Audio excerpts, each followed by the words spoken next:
Today I will show you a few results on the impact of the Affordable Care Act on incentives in the labor market and ultimately labor market performance. Before we get started, we should remember that the ACA is a complex piece of legislation. My expertise lies only in the parts of the Act related to the labor market generally. I don't have much to say about specific labor markets, like the labor market for physicians. More important, I am not a biologist or a medical doctor and cannot tell you what will happen to the health of the population as a consequence of the new law. That means that my results by themselves do not tell us whether the ACA is a good idea or not.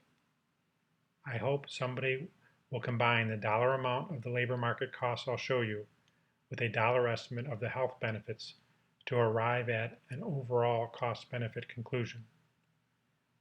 But I don't have an estimate like that for you today.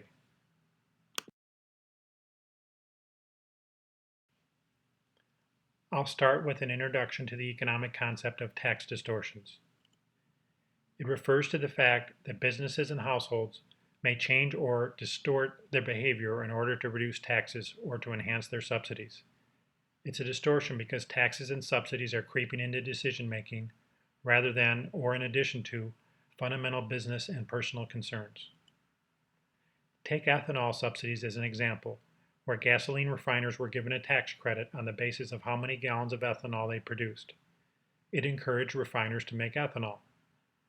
A lot of ethanol is produced with corn, so the credit encouraged farmers to use their land for growing corn for ethanol refineries rather than growing food to feed people and livestock. The tax credit raised food prices and all of the consequences that go with high food prices. By making ethanol cheaper relative to other types of gasoline, it encouraged more people and businesses to use ethanol for their fuel needs rather than other types of gasoline. Those are all examples of tax distortions because they are changes to behavior for tax reasons rather than other business and personal reasons. Another example we'll talk about more is the tendency for employers to push their employee work schedules down to 29 hours per week, not for business or personal reasons, but to avoid an IRS penalty. Tax distortions have convex costs. None of this means that taxes and subsidies are wrong, but merely that they should generate sufficient benefits to justify the tax distortion costs. 4 types of provisions in the ACA affect the supply of and demand for labor. The large employer mandate penalizes employers who do not offer insurance. What's important here is that the penalty is based on the number of full-time employees on the payroll. The individual mandate penalizes uninsured individuals unless they are experiencing hardship. The law creates tax credits that are set in order to offset health expenses, both premiums and out-of-pocket expenses, to keep those expenses at an affordable level. The key provisions here are, number 1, that affordable is based on household income. The more that a household earns, the more that it is asked to pay. And number 2, that people are automatically ineligible for as long as they have a job that offers affordable coverage. The law also makes some important changes to Medicaid eligibility. It helps to start by thinking of the economy in 3 sectors. On the bottom is what you might call the home sector or non-market sector. It's people not working for pay. On the left are sectors where employers usually offer health coverage to their full-time employees. ESI stands for Employer-Sponsored Insurance. The education industry is a good example. On the right are sectors where health coverage is not offered that often. The restaurant industry is an example. The law creates new incentives for workers to move out of ESI into one of the other 2 sectors. The law also pushes people out of the no coverage sector into non-employment. The big question is the size of the economic forces represented by the arrows. We economists don't quantify forces in newtons, but in terms of the amount by which they would distort market prices if nobody adjusted their behavior. This slide shows some of the distortionary price impacts of the ACA.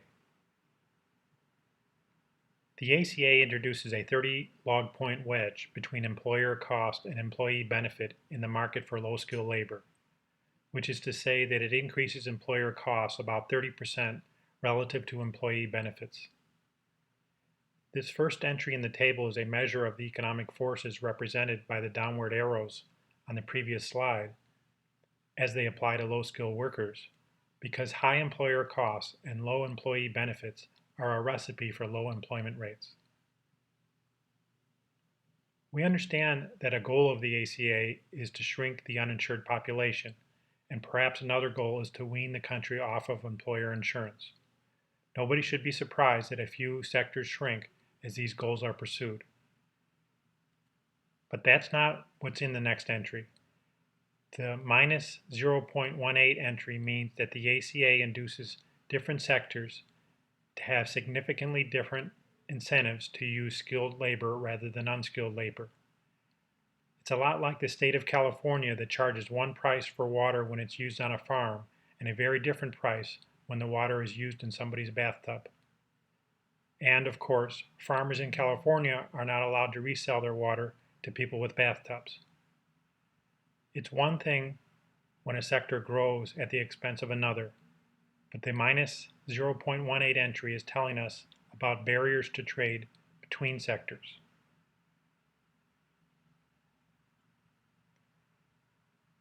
The ACA's taxes and subsidies will be passed on to the consumers of goods made with our nation's labor.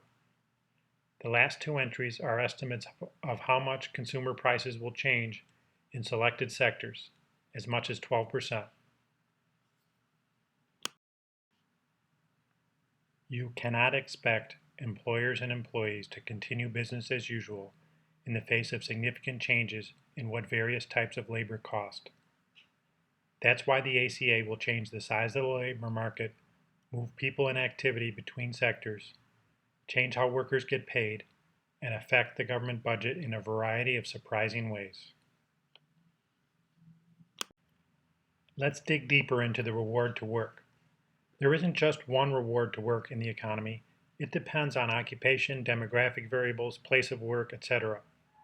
The impact of the ACA on the reward to work also varies across people. The first group to examine is the large segment of the workforce that has employer health insurance as part of their job. Remember that they are automatically ineligible for the ACA's tax credits for as long as they are on the payroll. The moment they leave the payroll by quitting or layoff, they are potentially eligible for the ACA's tax credits depending on their family income. This is a new form of unemployment assistance and goes on top of pre-existing unemployment assistance programs. A second group to examine are workers who will participate in the exchanges because they don't have ESI on their job. They will face a new 20+% implicit tax rate. Moreover, every month they spend on the payroll creates a new liability for their employer, and every month they spend unemployed relieves their employer of that liability. In this way, the ACA creates yet another new kind of unemployment assistance. The third group of workers has neither kind of health insurance. They will get a penalty unless they are unemployed or experiencing some other hardship. Relief from the individual mandate is another new form of unemployment assistance. One way or another, half of the workforce will experience one or more of these disincentives to work full-time. Not everyone will receive the same subsidies for purchasing health insurance on the exchanges. The subsidies are based on husband plus wife income in comparison to the poverty line that applies to their household. This table shows what the law prescribes in terms of premium payments and discounts on out-of-pocket costs as a function of family income.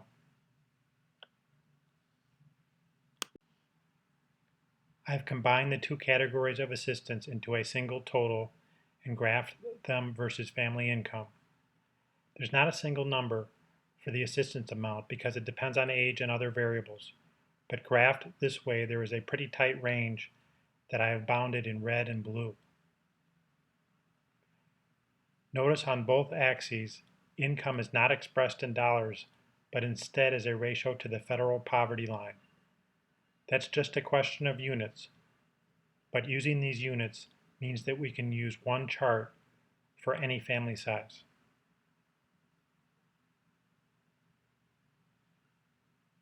In order to see the incentives more clearly, let's use just one of the schedules, let's say the red one. Now we can look at what happens when someone in a family getting exchange subsidies reduces their income, perhaps by being unemployed for longer or by working part-time rather than full-time. The amount that they have to pay falls. Conversely, when they take steps to raise their pay, they lose some of the pay to higher health expenses. As they move along the scale, we are not changing the health care they get. We're just changing what they have to pay for a specific type of health care. That's why we economists call it an implicit tax. Policy wonks also call it sliding along the scale. Now let's look at the scale from the perspective of somebody who has ESI on their job. You might say that the scale is irrelevant to them because people with ESI are ineligible for tax credits. You'd be right for as long as they have the job, which is why I've drawn a horizontal line indicating that such workers, together with their employer, pay full price for their health care regardless of family income. Technically, ESI employees and their employers do not pay full price due to the income tax preference for ESI, but that preference is not relevant for what we're doing here, so I've left it out. But as soon as this worker leaves his job, he jumps onto the scale to the position associated with his family income.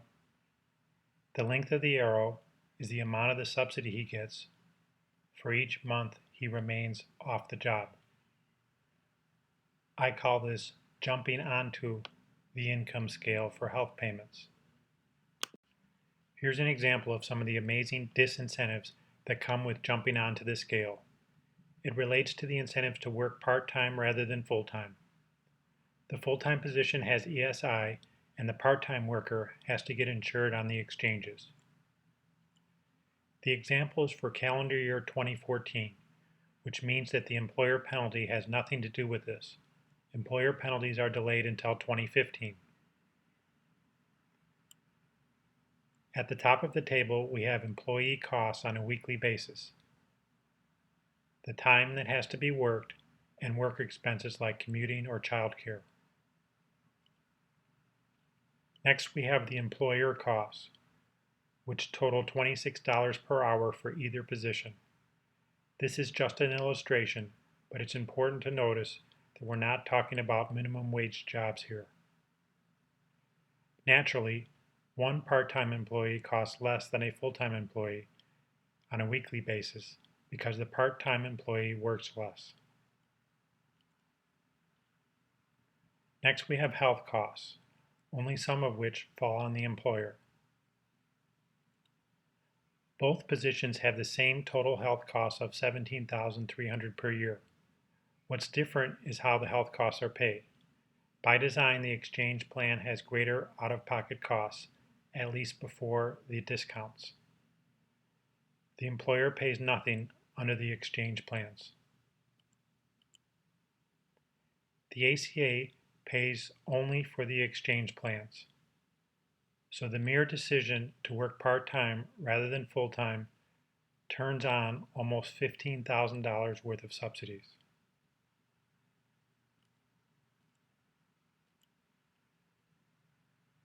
Now let's look at the bottom line, what employers have to spend after they pay for their health expenses and work expenses.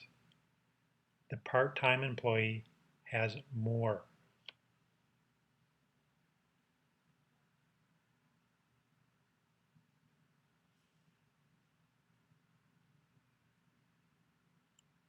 It's a coincidence that the income subject to tax is exactly the same for the two positions. In practically all cases, the income subject to tax would be slightly different in either direction. But the table contains a general lesson.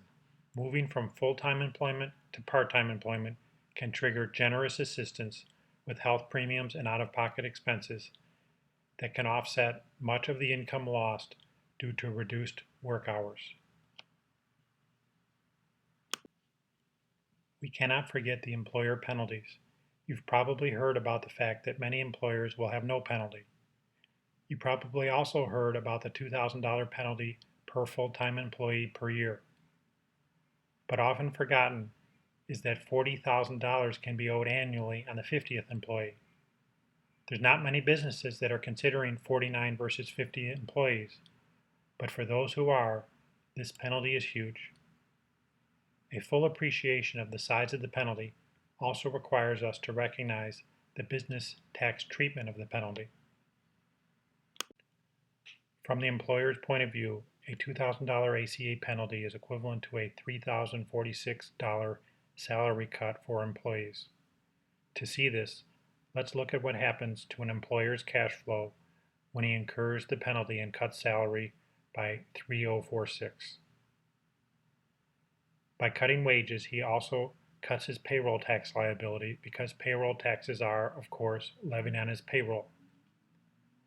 But he increases his business tax liability because he deducts wages as an expense for the purpose of determining what tax his business owes.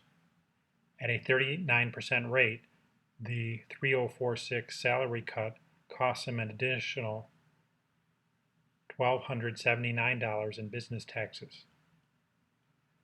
So the net cash flow effect of these transactions is zero, which is why economists say that a $2,000 penalty is like a $3,046 salary cut.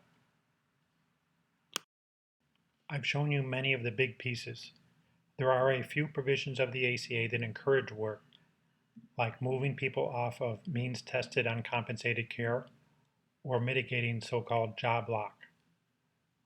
Fortunately, these provisions can be quantified just as well as we can quantify the disincentives I showed you. It turns out that the work-encouraging provisions are tiny by comparison. The segments of the population who will be encouraged to work are just too small to compare to the segments that we've already talked about, and too small to show up at the aggregate level. This chart from the Wall Street Journal shows 10 years of the marginal tax rate on labor income earned by middle-class workers.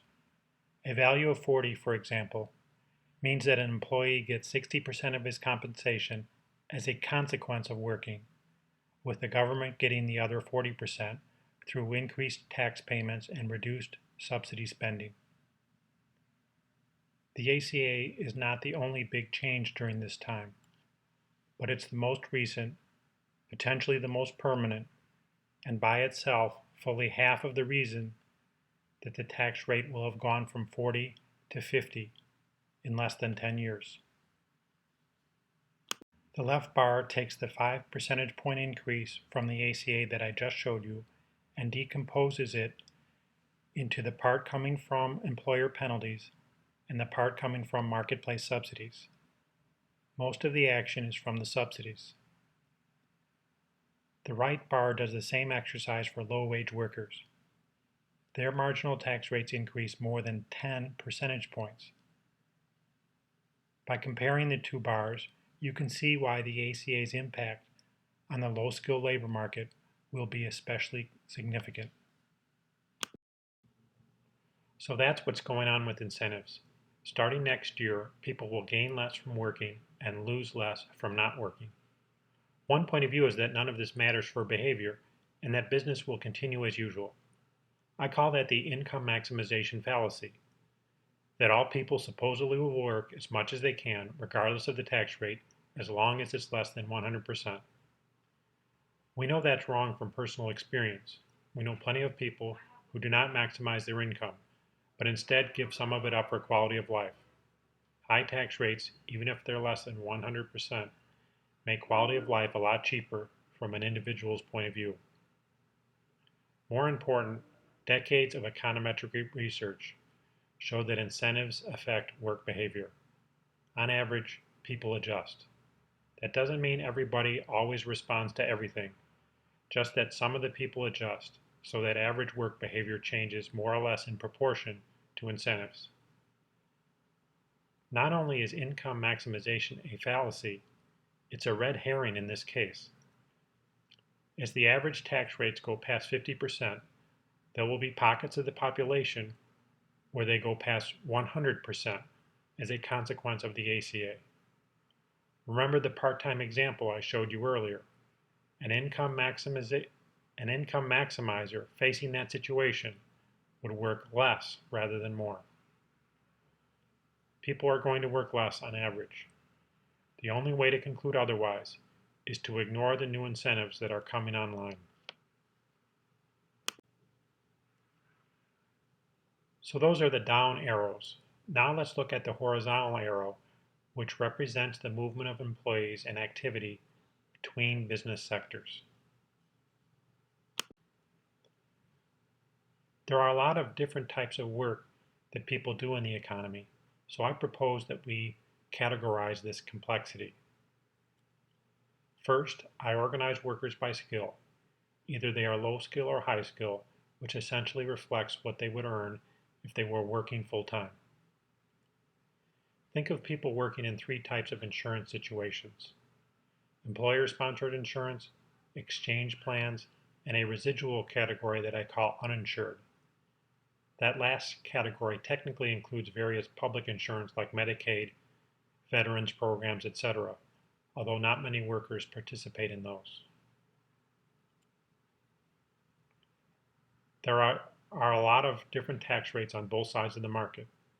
It helps to assume that all of the taxes are levied on employers and none on employees. Economically, it doesn't really matter where they are levied, so we're going to grab for some simplicity by putting them all on employers. That's why we call it a normalization. Note that the normalization involves everybody's getting an exchange subsidy, even if they do not purchase insurance on the exchanges. But we offset this with an offsetting tax on employers whenever the employee does not purchase insurance on the exchanges. This is done so we can get all of the incentives in one place on the employer side of the market, where we can more readily think about them. Finally, we're going to think about competition in the labor market. You may have heard that employers are supposedly conflicted about their insurance offerings. Dropping coverage would benefit low-income employees who would be made eligible for the exchange subsidies, but harm high-income employees who would get little or no subsidy and would lose the tax advantage of employer insurance. You can imagine some kind of wrestling match at the water cooler to decide what the corporation ultimately offers. But that's not how labor markets work. Employers and employees adjust so that employees get compensated in cash for the employee benefits that they could get elsewhere. Now let's look at these different provisions and how they relate to sectors. I'm going to call them sectors for the moment, but the ultimate conclusion is that employers and employees will switch sectors. We're not going to assume, for example, that the hotel or restaurant sector necessarily has a specific health insurance offering. The sectors are organized in columns and provisions in rows. The first provision on the slide predates the Affordable Care Act, the value of excluding health premiums from income and payroll taxes. That exclusion is only allowed in the ESI sector. We calculate an average value of that subsidy by multiplying an average premium by a marginal tax rate factor in order to have a salary equivalent of that subsidy. The average premium we got from CPS data on who is covered by ESI merged with separate data on premiums by policy type. Since we consider a worker who is technically on his spouse's ESI rather than his own as nonetheless an ESI sector worker, we include zero premiums for such workers in calculating this average. The average value turns out to be about $2,700.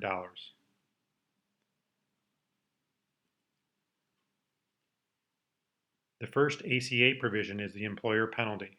This applies only to the NGI and uninsured sectors. Not everybody works full-time, so the average low-skill employee faces a penalty of about $1,700. As we discussed, that $1,700 is not deductible from business taxes, so the salary equivalent of the penalty is about $2,600.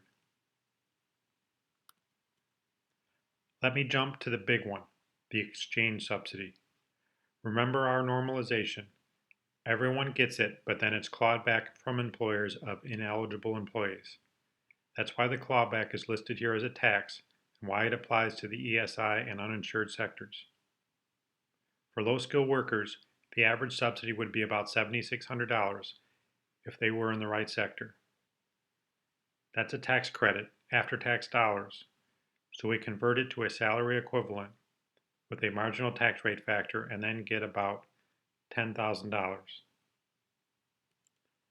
Finally, there's the individual mandate penalty, which applies only when uninsured.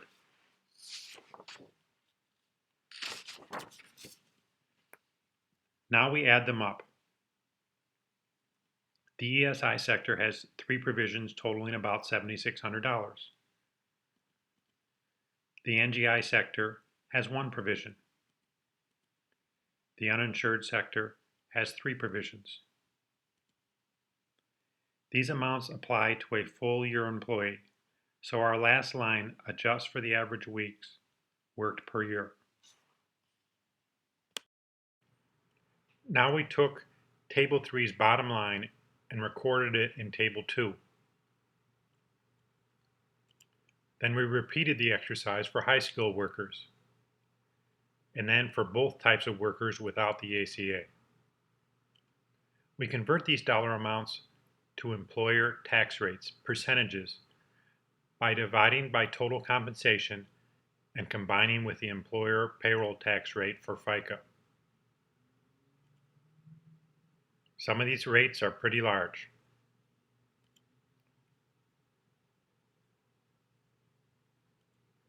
Not only are they large, but they're far from uniform, thereby distorting terms of trade. The bottom of this table is in relative skilled price units. We have a 29% price increase here, a 20% decrease as well. Remember the tax factors of 0.84 and 1.29. We'll use them later. Now let's look at how businesses might behave under these circumstances. I've ordered the sectors in order of their low skill intensity. The education sector would be to the left. The hotel, restaurant, and landscaping sectors to the right. As we know, absent the ACA, some firms offer insurance and others do not. There are a few employers just on the margin of offering insurance, and they are shown in this chart at about 0.62. Those who do not offer insurance tend to use more low-skilled workers. That's why the line slopes down. The line shows for each sector the ratio of high-skilled workers to low-skilled workers.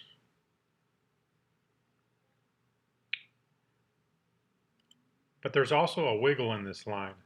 That reflects the fact that the relative cost to employers of skilled workers depends somewhat on what they are offering in terms of health insurance.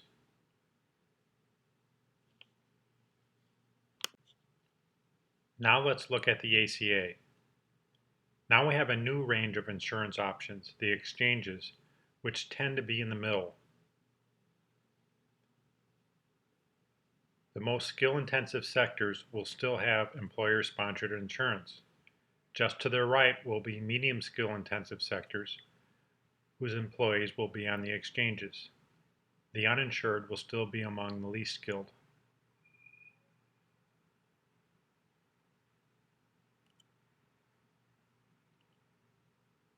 There's nothing all that costly about the orange and green schedules. The bigger problem is with the red schedule.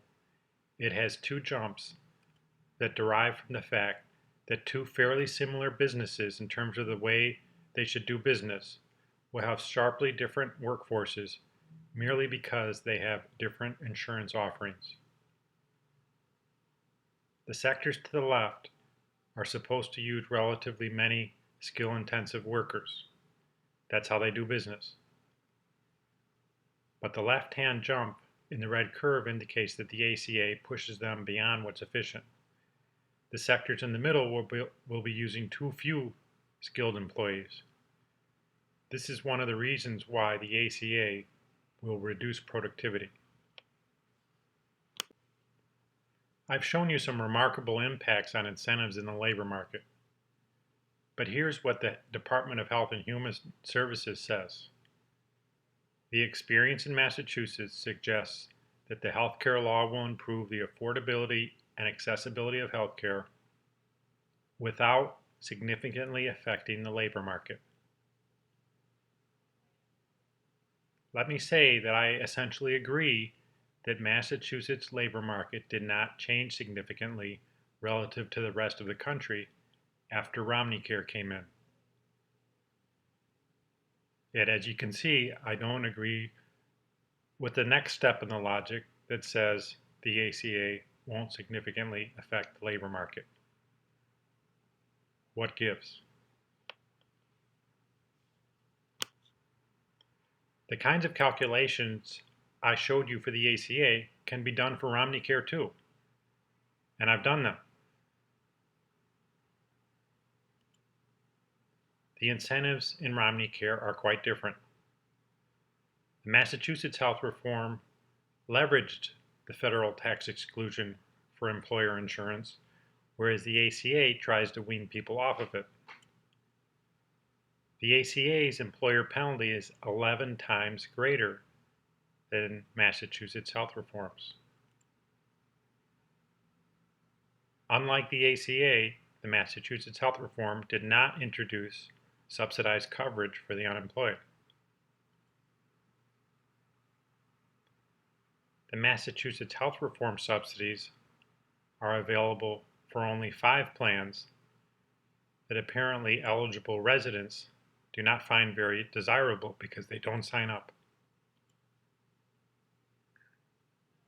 The ACA subsidies, on the other hand, are to be available even for someone who participates in the same plan as members of Congress from his state. Finally, the U.S. economy and the Massachusetts economy are different. In Massachusetts before Romneycare, there was quite a large sector offering employer insurance, larger than the U.S. has now. Remember earlier that I showed you how the ACA raises marginal labor income tax rates by 5 percentage points. Let's do the same calculation for Romneycare. It elevated Massachusetts tax rates by just 0.4 percentage points. It differs from the ACA by a factor of 12. So when not much happened in Massachusetts after Romneycare, all you can really conclude is that the ACA's impact will be not much times 12. And even that would be a bold exercise in extrapolation. I go back to the decades of econometric research. An average increase of 5 percentage points, which includes larger increases for big chunks of the population, will have a noticeable effect on the labor market. Here's the sectoral diagram again. The ACA has 2 down arrows and 1 arrow pointing right. The Romneycare diagram is quite different. We just saw how the downward arrows under Romneycare involve an order of magnitude less economic force than the ACA does. Now we see how the directions of the forces are different too. In particular, the Massachusetts reform was leveraging the federal exclusion of ESI premiums from taxable income. It makes sense from their point of view. Why not use federal dollars to achieve their goal? But the ACA is federal and cannot, and probably should not, take the same approach. So the horizontal federal arrow points in the other direction. In summary, the ACA sharply reduces the reward to work for about half of the working age population. The ACA introduces large labor market wedges by sector and skill. The ultimate incidence is different from the legal obligations. Ironically, the sectors where you hear the most complaining right now about employer penalties are those sectors that will grow the most or shrink the least as a consequence of the ACA. From a sectoral point of view, the cost of the penalties is outweighed by the benefit to those sectors of subsidies that other sectors won't be getting. The labor market will shrink significantly. I haven't calculated the amount yet, but don't assume that the labor market will ever get back to normal, recover from this recession, without getting tax rates back to normal. The ACA will reduce productivity 1% or more. You may have seen budget projections of what the ACA will do to government spending, the government budget deficit, and overall health spending. Those projections so far fail to consider labor market distortions and the behavioral adjustments that follow. When you consider those behaviors, you'll realize that there will be more people leaving ESI than projected, and more people insured, and more healthcare demand than projected. One wild card in all of this is how consumers will perceive the exchange plans. If they perceive those plans to be vastly inferior in terms of quality relative to employer plans, then a lot of the distortions I've shown you would be toned down.